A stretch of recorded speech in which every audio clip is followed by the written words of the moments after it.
मध्य प्रदेश विधानसभा में लव जिहाद से जुड़े मामलों को लेकर चौंकाने वाले आंकड़े सामने आए हैं और खास बात यह है कि ये सवाल विपक्ष ने नहीं बल्कि सत्ता पक्ष के ही विधायक ने पूछा था। जवाब में जो आंकड़े मिले वो कई सवाल खड़े कर रहे हैं। दरअसल बीजेपी विधायक आशीष शर्मा ने विधानसभा में धर्मांतरण से जुड़े मामलों पर सवाल उठाया, जिसके जवाब में सरकार ने बताया कि पिछले 5 सालों में लव जिहाद से जुड़े कुल 283 केस दर्ज हुए हैं। इनमें से 197 मामले अभी कोर्ट में ट्रायल पर हैं और 86 मामलों में जांच पूरी हो चुकी है। लेकिन हैरानी की बात यह है कि 86 मामलों में से 50 मामलों में आरोपी बरी हो चुके हैं। मध्य प्रदेश में धर्म स्वातंत्र अधिनियम 2021 लागू होने के पश्चात 300 के आसपास केस मध्य प्रदेश के विभिन्न थानों में दर्ज हुए हैं, जिसमें फरियादी महिला ने ये शिकायत की है कि मेरे साथ अपना नाम बदलकर, अपनी पहचान बदलकर, अपना धर्म बदलकर फला व्यक्ति के द्वारा अनैतिक कृत्य किया गया है और इस आधार पर जो मुकदमे दर्ज हुए हैं उसमें से अधिकांश न्यायालय में है।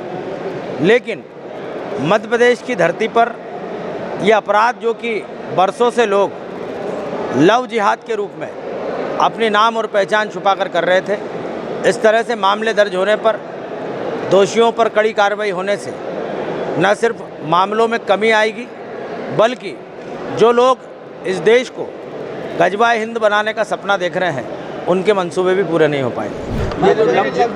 देखिए, लव जिहाद के मामले में मध्य प्रदेश सरकार जो भी कार्रवाई केस आता है उसको रजिस्टर्ड करती है, कार्रवाई करती है। हम छुपाते नहीं हैं, क्योंकि हमारी सरकार डॉक्टर मोहन यादव जी की सरकार का क्लियर एजेंडा है।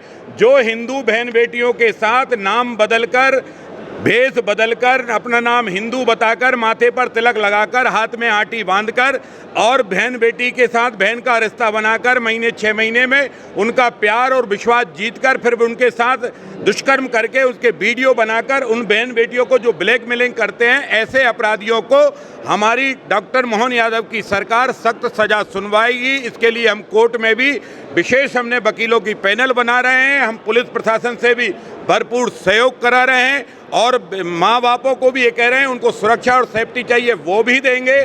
जवाब में एक और चौंकाने वाला आंकड़ा ये है कि 283 मामलों में से 71 लड़कियां नाबालिग थी, यानी 18 साल से कम उम्र की।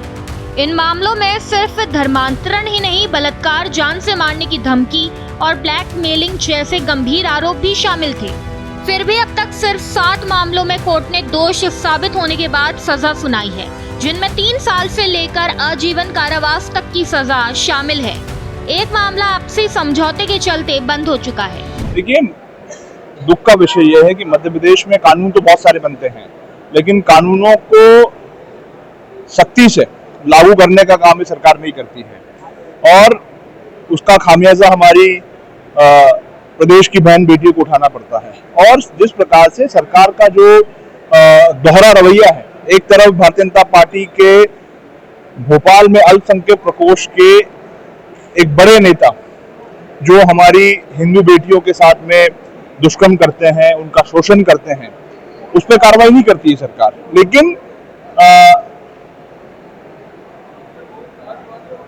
और यही इसी कारण से जब दोहरा आप रवैया अख्तियार करेंगे, कानूनों को सख्ती से लागू नहीं करेंगे, तो उसका खामियाजा जो है कहीं ना कहीं हमारी बहन बेटियों को उठाना पड़ेगा। और जहां तक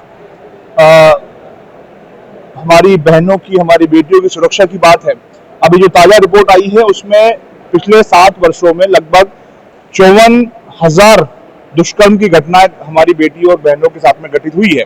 सरकारी आंकड़ों के अनुसार सबसे ज्यादा केस इंदौर में 74 और भोपाल में 33 दर्ज हुए हैं, जो कुल मामलों का करीब 38% है। इन आंकड़ों से ये सवाल भी उठता है कि क्या कई केस जल्दबाजी में दर्ज किए जा रहे हैं, क्योंकि दोष मुक्त होने वालों की संख्या दोषी पाए गए आरोपियों में से 7 गुना ज्यादा है, जो जांच प्रक्रिया और सबूतों की स्थिति पर भी सवाल उठाती है। सरकार कहती है कि गजवा ए हिंद का सपना कभी पूरा नहीं होने देंगे और ऐसे मामलों पर सख्त कार्रवाई होगी, मगर विपक्ष आरोप लगा रहा है कि कानून है लेकिन कार्रवाई ढीली है। अब सवाल ये है कि क्या ये कानून समाधान बन रहा है या राजनीतिक बहस का जरिया। भोपाल से अजय भटनागर की रिपोर्ट।